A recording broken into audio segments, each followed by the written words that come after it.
It's, as I say, an honor and a privilege to be able to share with you on this really important subject of risk culture.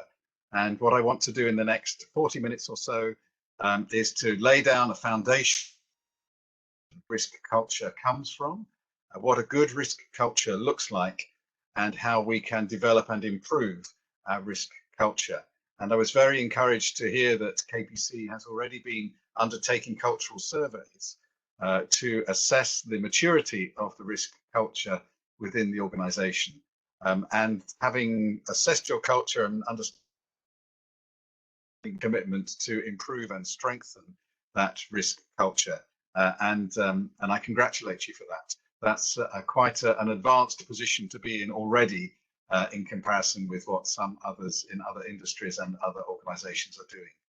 And so I hope that my contribution is useful to you today. We are recording this session. The recording is going to be made available afterwards. And I'll also offer you a copy of the slides in PDF format, if that might be useful. So let me start with a definition. What do we mean by culture? And if I asked a person on the street what they meant by culture, we might have replies relating to art or to architecture, maybe to films or music. Culture is a very wide word which has a lot of different expressions. Maybe you'll recognize one or two of these photographs as well. There's another use of the word culture which has to do with growing things. So we talk about agriculture, which is farming, horticulture, which is growing plants, viticulture, which is growing wine or grapes, silviculture, which is growing trees. So we have a number of other applications of the word culture, which are to do with growing things. Is that relevant to risk culture in an organization? Maybe not, but maybe. Just listen until the end and maybe we might find a connection with artistic expressions or with growing things, which might surprise you and might give you a new insight into what we mean by culture. A number of academics and professional thinkers have also talked about culture, culture in general, not just risk culture. Here are four of the most leading thinkers. There's Geert Hofstede, who's a Dutch management guru. Culture is the collective programming of the mind, which distinguishes one group from another. One of the most popular and leading writers on culture is Edgar Schein. Talks about a pattern of shared assumptions that a group has learned and is passed on to new members. Vijay Sathe, who's with Harvard Business School, says that culture is a set of understandings which are often unstated that people share in common. And perhaps a more popular view by René Carriol, he says that culture is what happens when the boss leaves the room, when we're not observed, when we're not being viewed and assessed, and when we feel we have to do things in the right way, whatever that is, then the true culture perhaps emerges. These are interesting definitions, quite complicated, some of them a little bit academic. Maybe we can be a little bit simpler. And what I want to do is refer you to some work that was done by the Institute of Risk Management. It's 10 years ago.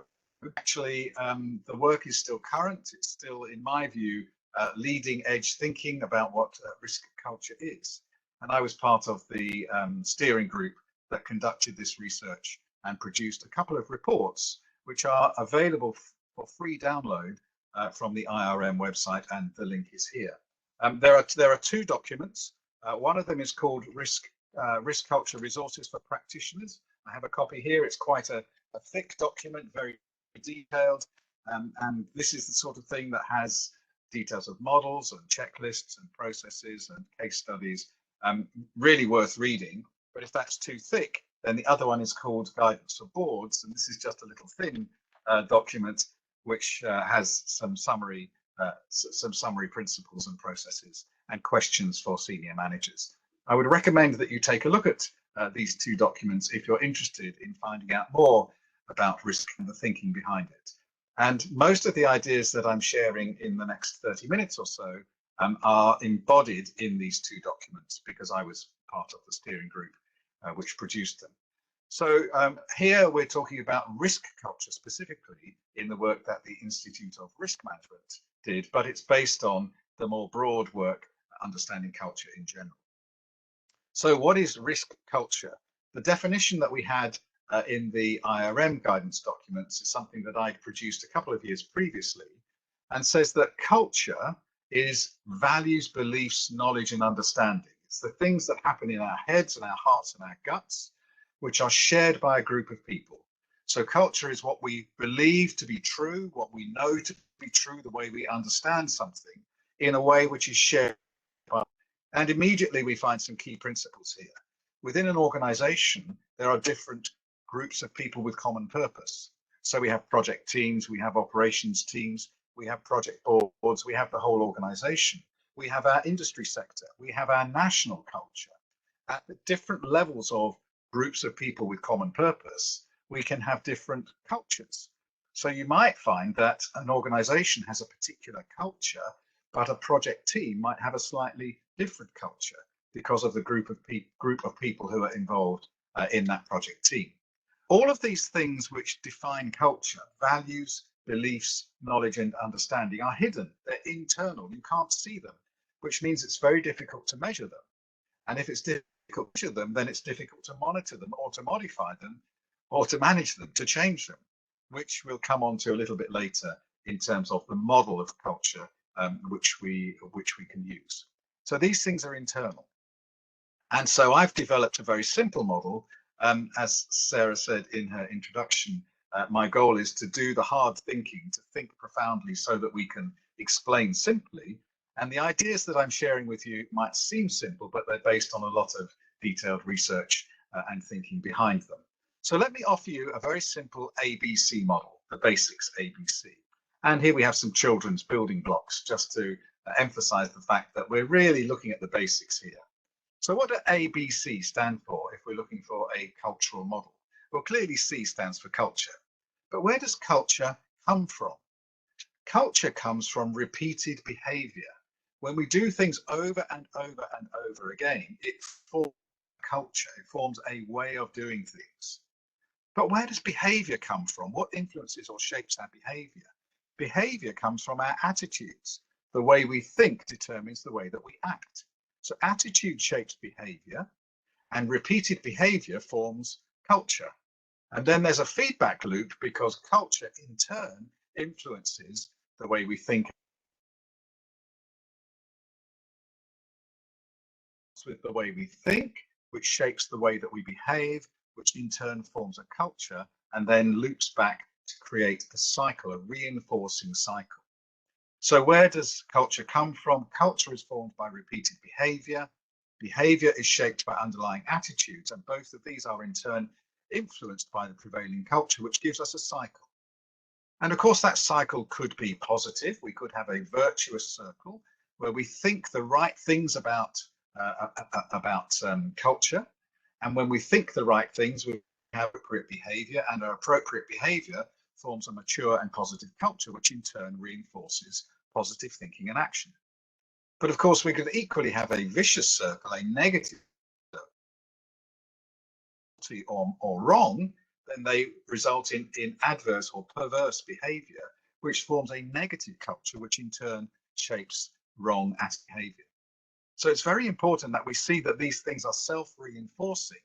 And that means if we want to intervene, if we want to develop culture, we have to think carefully about it intervening in terms of behavior and attitudes as well. Now, there are out of this ABC model, but first we just need to have some clear attitudes, some clear definitions. So attitude is a position that an individual or group chooses in relation to something, influenced by how they perceive that situation. So you could have an attitude towards, let's say, climate change, or you could have an attitude towards bringing up children, or an attitude towards investing for your future. You choose a position based on how you perceive that situation. Behavior is all the things that we can see outside that we do in terms of expressing our attitudes, decisions, processes, actions, and so on. And then culture, we've said, is values, belief, knowledge, and understanding, which a group of people share. Well, these things are true of generic culture. There is a generic ABC model for culture, but they are specifically true for risk. So what do we mean not by attitude in general, but by risk attitude?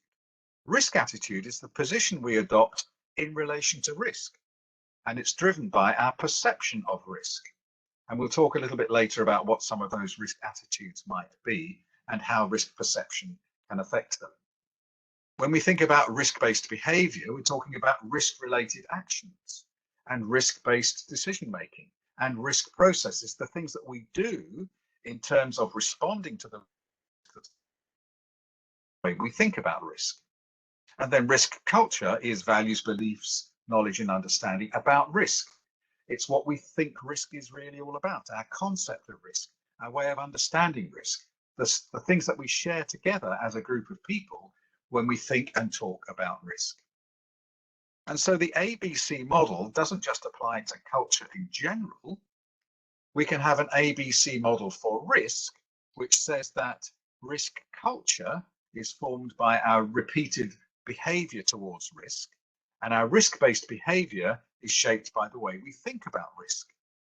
Risk attitude shapes our risk-based behavior, our decisions and our processes and our communications. And the way that we repeatedly behave towards risk will shape our risk culture, which in turn will influence the way that we think and act. ABC model for risk. Now, there are some important principles that arise from this model. The first thing is to remember that you can't see attitudes and you can't see culture. The only thing we can see is behavior. It is external and observable. We can read communications, we can see processes, we can look at the way that we make decisions, but we can't see the underlying attitudes or the risk culture which results from that repeated behavior. So attitudes are not culture. Risk culture is not risk averse or risk seeking. Risk culture is our values and beliefs. Risk averse or risk seeking or risk neutral or risk tolerant attitudes are choices that we make in response to a given risky situation, which we make as individuals or as groups. So risk attitude is not risk culture. And risk-based behavior is not risk culture. Behavior is the way that we act towards risk, our processes and our decisions and our communications. Risk culture is not the way we do things, is our risk behavior. Culture is something which underlies that. And these are two common misunderstandings about risk culture, that we could have a risk-averse culture. No, risk-averse is a choice, and we could choose to be more risk-seeking. Or that culture is the way we do things around here, and risk culture is the way we do things for risk. No, that's our behavior, the way we do things. Culture is the values and the beliefs and the knowledge and the understanding which underlie the way that we think and act. And we have to remember that we have these different components, values, belief, knowledge, true for individuals. Individuals hold values and beliefs about risk, but we also share those values and beliefs and knowledge within our groups, which means that risk culture, like ordinary culture, exists at multiple levels. There is a project level risk culture. A project can have a culture for risk based on the way that project team members think about risk and act towards risk, which could be different from the culture of the organization towards risk. So the risk culture of KPC as a whole, or KNPC, could be set at a particular level based on the shared values of the organization towards risk. But when we look at individual projects, that might be different. And it's really important for organizations to have coherent and aligned culture from the bottom to the top, or the top to the bottom, or both, actually, moving in both directions. So these are some important first principles. But why does risk culture matter? Let me suggest 3 reasons quickly before we start talking about how we can modify culture. The ISO standard says that management has a responsibility to ensure that our culture and our risk policy are aligned. There's a compliance requirement here. If our organization wants to comply with ISO 31000, the risk management standard, then it's important that we recognize the importance of risk culture and that we lead continuous improvement measures to improve our management of risk and our culture. We might look at some of the ratings agencies as an example. They also have compliance requirements for risk. And here's an example with Standard & Poor's, which says that a company's risk management culture is the foundation for its ERM processes. And some of these rating agencies will look at cultural measures in order to assess how well the organization manages risk in general. So if we want to have a compliant organization, whether it's with international standards or with rating agency requirements or market standards, then we need to think about risk culture. It matters if we want to be compliant. It also matters if we want to have a successful organization and business with successful projects. And if we look back into the past, we can see that poor culture not only can cause failure, but has caused failure. In fact, the origins of corporate governance regulations 10 or 12 years ago arise from a recognition that corporate failure results usually from problems with culture. And the Walker report in the UK, which resulted in the first corporate governance regulations, came about because of cultural failures in British industry and more widely. And our Finance Reporting Council said the same sort of thing in their review of the global financial crisis 10 years ago.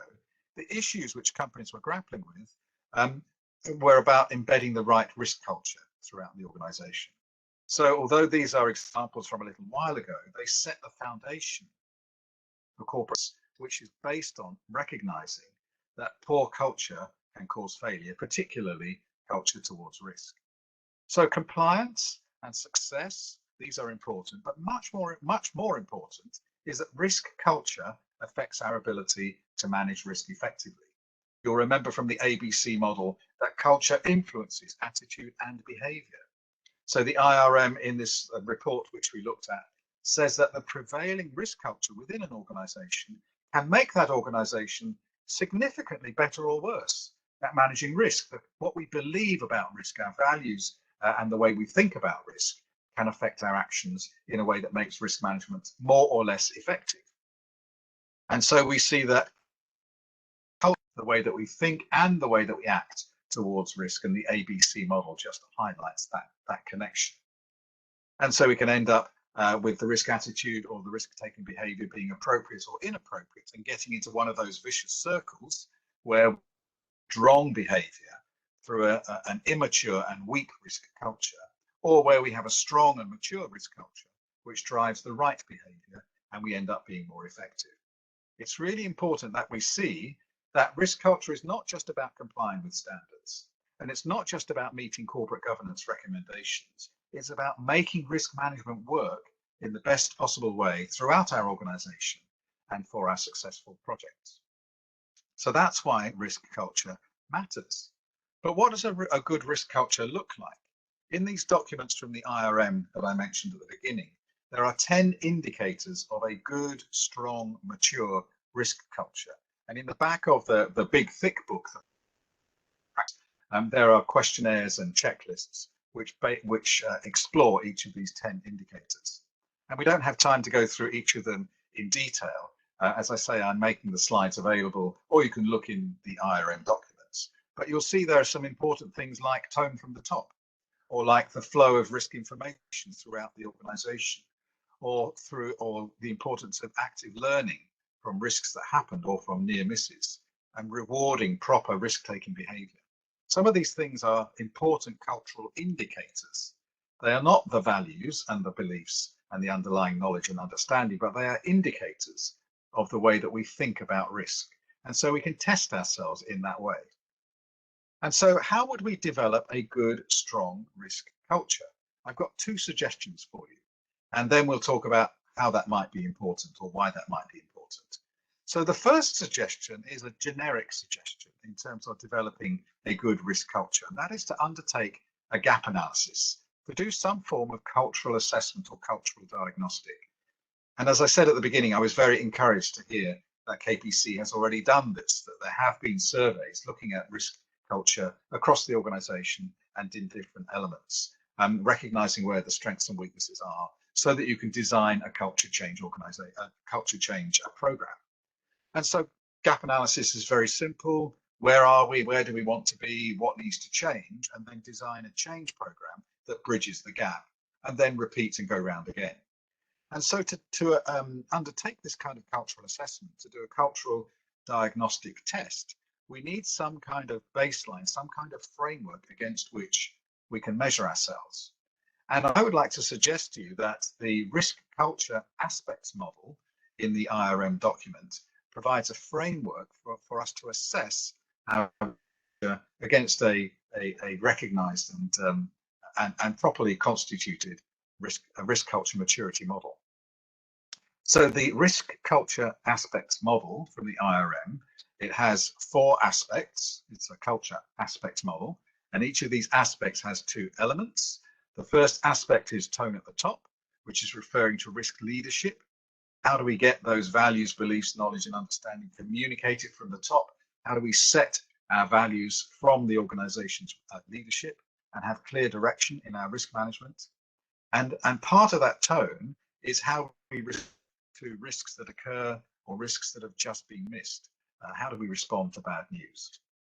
The second aspect is governance, risk governance, clear accountabilities, and sharing information in a transparent way. Thirdly, there's risk-based decision-making, having risk-informed decisions. And my most recent book is actually called Making Risky and Important Decisions. That came out last year. So there's some guidance on that if you're interested in risk-based decision-making. And then lastly, competency, making sure across the organization to manage risk effectively. And so the IRM risk culture aspects model is describing the documents with diagnostic questionnaires and checklists and so on within the guidance document. And we'll see we've got these 4 basic aspects, each of which has 2 elements that we can assess. I don't want to go into the detail of this model. There are other models available. This is just one which I think covers the main areas in a fairly consistent way. But the point is that in order to do a gap analysis, to do a diagnostic assessment of where we are, we need to assess ourselves against something. And the culture aspects model, I think, gives us one framework, which is proven, which is the result of research, which is well accepted. So I would recommend it to you. But there's another important thing to think about as we consider how to develop a good, strong risk culture. We can do our cultural diagnostic. We can say, this is where we are in our risk culture. This is where we want to be. How do we make a change? How do we actually develop culture? And clearly, this is something which you'll be interested in, having done that cultural assessment already, to think about how you move forward from there to get a more mature risk culture within the organization and within your projects. So let's use the ABC model to help us understand how to develop a strong risk culture. You'll remember that culture comes from repeated behavior. So what a lot of organizations do when they want to change their risk culture, focus on the behavior, because, you know, we can't see culture and we can't see attitudes, but we can see behavior, we can observe behavior. So maybe if we change behavior, it's there in front of us and observable, then that would make us, would help us to develop a stronger, more mature risk culture. And so a lot of organizations will focus on risk processes, which are an aspect of behavior, or risk-based decision-making, which is a type of behavior, or on risk communications, which is behavior. Why don't we force people to do things differently, to have different behavior towards risk, and then as we repeat that behavior, ultimately that will result in developing a different risk culture. The problem is that behavior, although it's external and observable, it's influenced by attitudes and culture, both of which are hidden. So the way that we think about risk, our attitudes, shapes our behavior. And that behavior is also influenced by the prevailing culture. So we can try and enforce change in behavior by imposing new processes, new standards, new ways of communicating about risk, dashboards and so on. We can do training and we can do workshops and try and change the way people act. But if their attitudes are unchanged, if those underlying values and beliefs about risk are unchanged, then the behavior won't last. People will change their behavior while they're forced to by the process, But if their thinking is the same about risk, and if their underlying values are still the same about risk, then as soon as the pressure comes off the behavior, it will revert to type. And we'll go back to the same old behavior that we used to, because that's what we believe in. That's what we believe is appropriate. So just trying to change behavior is really hard. Unfortunately, it is the way that most people try to change culture, because behavior is in front of us. It's obvious. So that seems to be the right place to start. I'd like to suggest that the ABC model tells us we need to go behind behavior to attitudes. Attitudes are what shape our behavior. And then as we repeat that behavior, it forms the culture, which then in turn comes back to influence our thinking and our action.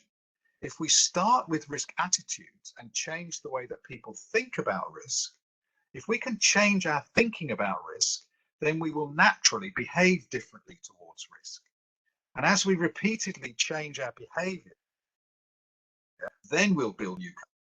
So the ABC model tells us that the place to start in developing risk culture is not behavior, although it seems obvious because it's in front of us and it's easy to change processes and communication styles and so on. What we need to do is change the thinking. If we change the thinking, it will lead to different behavior, and then that different behavior will build a new culture. So how do we change thinking? What is risk attitude? Let's just have a very quick detour and look at what we mean by risk attitude.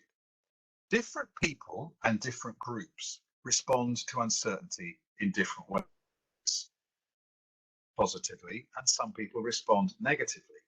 So if you imagine a particular risky situation, let's maybe think about a type of investment, or about starting a new project, or about moving to a different country and taking on a new career.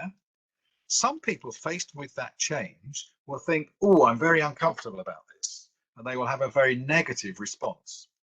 Other people will think, well, this is really good. I welcome the challenge, and they have a positive response to the uncertainty. And other people have a response somewhere in between. We have a spectrum of responses. And here is a sketch of a risk attitude spectrum. It's actually, for the technical people, it's a double inverted utility curve, but you don't really need to worry about that. It's just a picture. And we could divide this picture into different zones.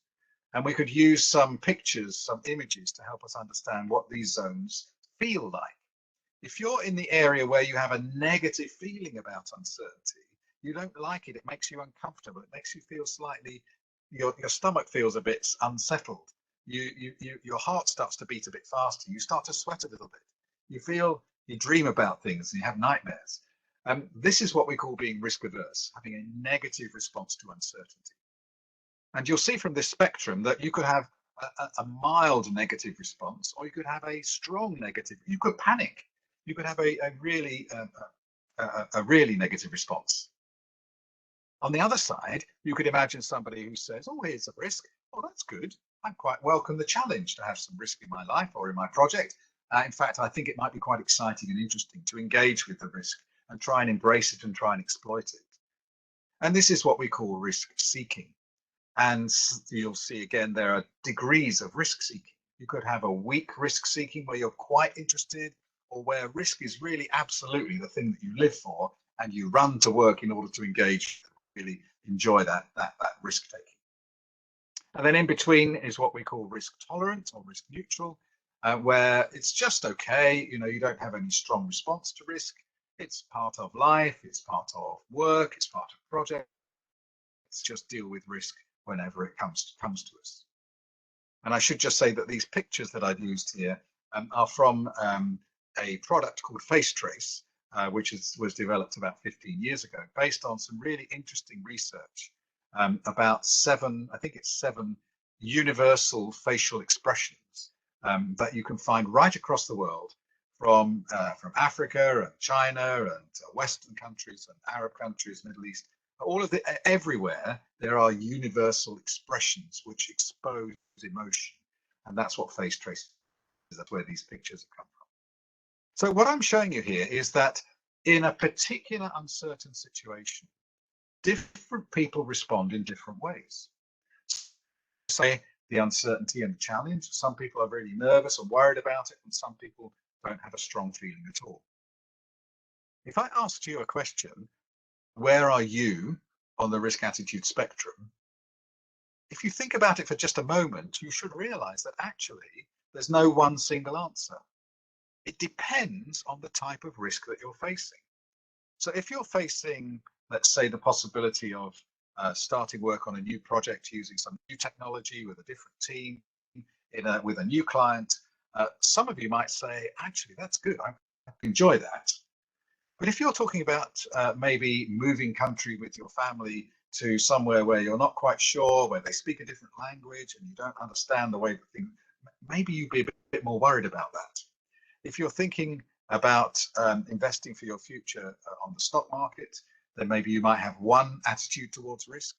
If you're thinking about undertaking some new hobby, maybe skydiving or caving, maybe you might have a different attitude to risk. The important thing to see from this spectrum is that your position on the spectrum depends on the risky situation that you're facing. So risk attitude is variable. It depends on the situation, and you can choose a different risk attitude depending on the situation you're in.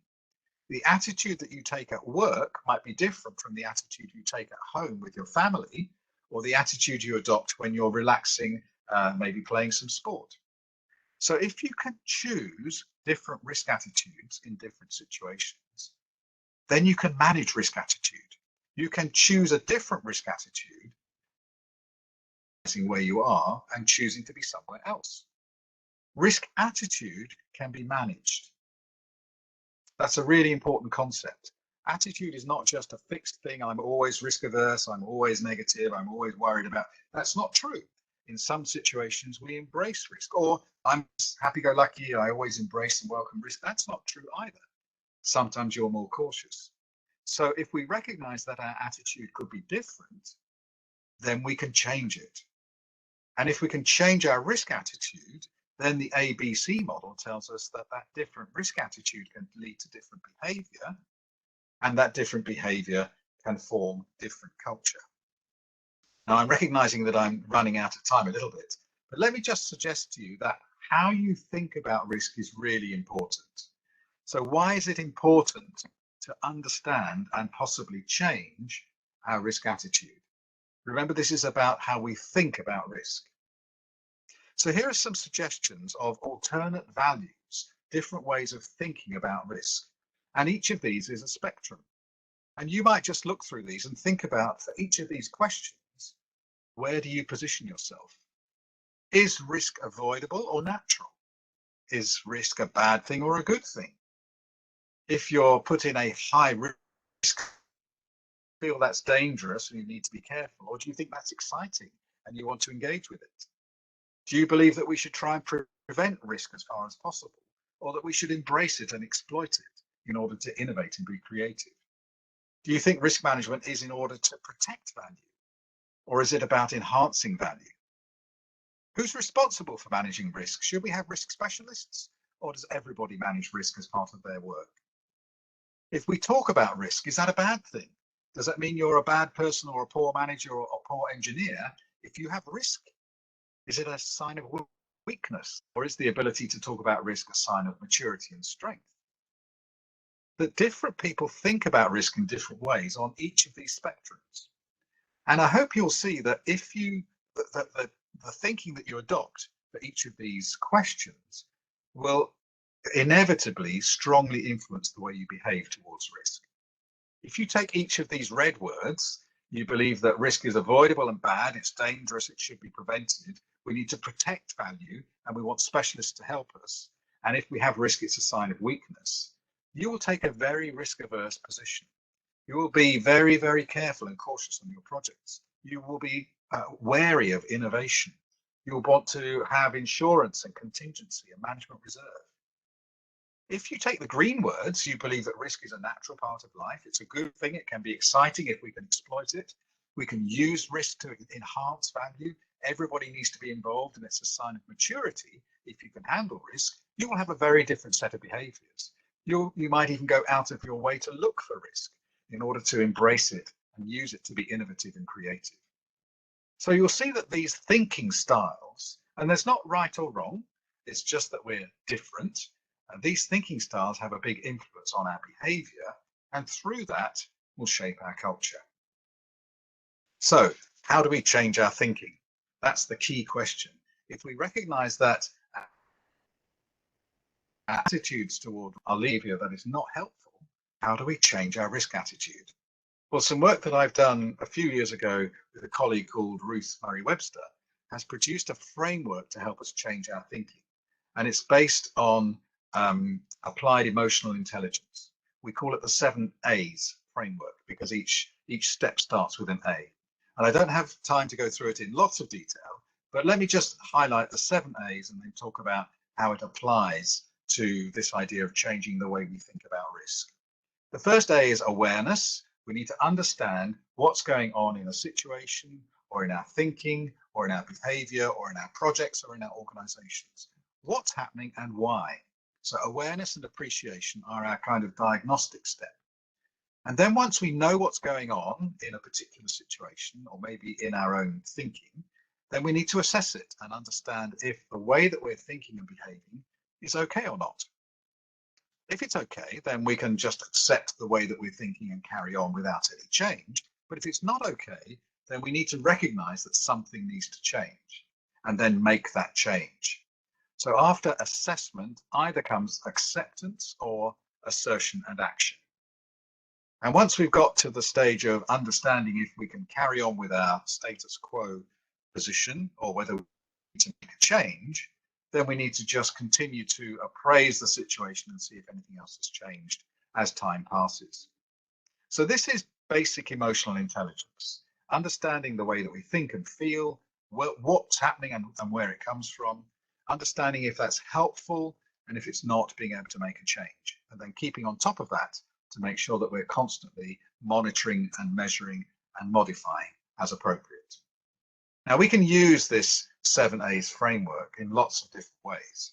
One of the ways we can use it is to think about our underlying attitudes towards risk. Or as a project team, or as an individual, or as a family, or as a nation, we can use this approach. It starts with awareness and appreciation. What's going on and why? What risk attitude are we currently adopting in our project or for our organization? And what does that mean? How is that risk attitude driving our behavior? And what culture is that forming? Once we understand, and this is the diagnostic step, which perhaps you've already undertaken. Once we understand that, we need to say, well, we've got this way of thinking about risk and it's leading to this type of behavior, which is developing this culture. Is that okay or not? If it's okay, we just accept it and carry on. That's good. If it's not okay, then we need to move into the assertion and action phase where we recognize that something needs to change and we make a change. And then we have an appraisal where we monitor what's happening and possibly change further if it's not okay. So this 7 A's framework, and you'll understand that behind each of these A steps, there's a whole set of techniques and ways of thinking and actions that we can take in order to implement each of these. But what we're doing is having a structured way of thinking about what's going on.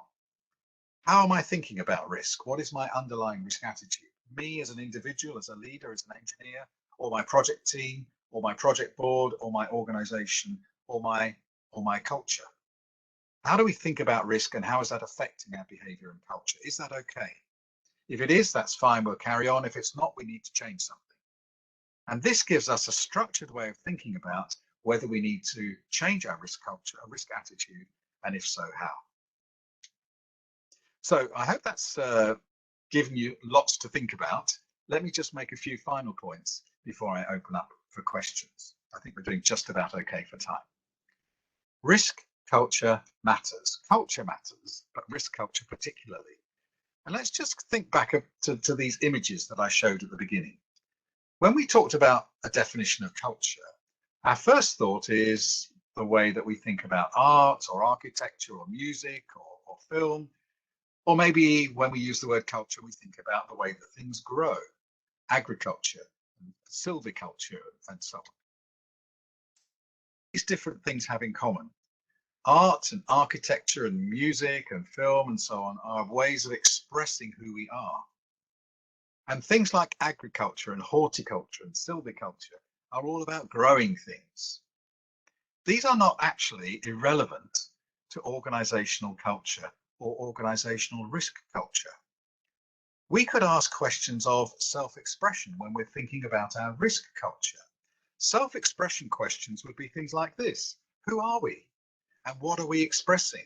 When we look at our behavior, when we look at the way that we act in the world, when we look at the way we position ourselves as an organization or a project team, what are we saying about who we are? And are we comfortable with the culture of our organization? They might say, do you know what, those K companies, they're like this. Is that an appropriate thing? Is it want to express? If it's not, then maybe we need to change the culture. And there are growth questions. How will we grow? What are we reproducing? So all of those different types of culture that we talked about are about putting seeds in the ground, letting them develop, and then producing fruit of some sort. What fruit are we producing from our organization, from our projects, from our people, as we position ourselves and as we conduct our business?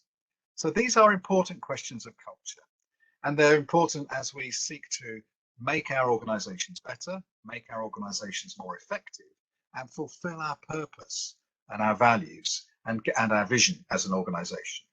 So those pictures that we started with were not completely irrelevant. They say something about culture which has a reflection to our organizational culture and our risk culture.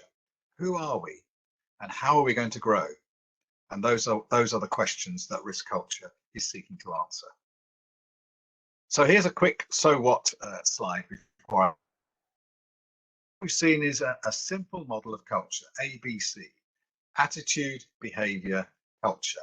The way we think determines the way we act, and repeatedly acting forms a culture which then reinforces through the way we think and act. And we can create virtuous or vicious cycles in a good way or a bad way. Risk culture is important because it drives the way we think and the way we act, and inappropriate risk culture can give us problems, lead to us taking too much risk or too little risk, being ineffective in the way that we manage risk.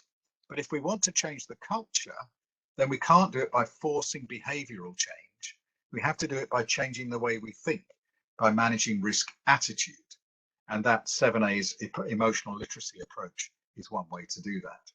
What we want to do ultimately is take risk, but to take the right risks and to take the right risks safely. And to do that, we have to have a mature underlying risk culture, and we have to have appropriate thinking towards risk with the right values, beliefs, knowledge, and understanding towards risk. Well, I hope you found that useful, challenging, interesting. I hope I've given you lots of things to take away and talk about and work out how to put into practice.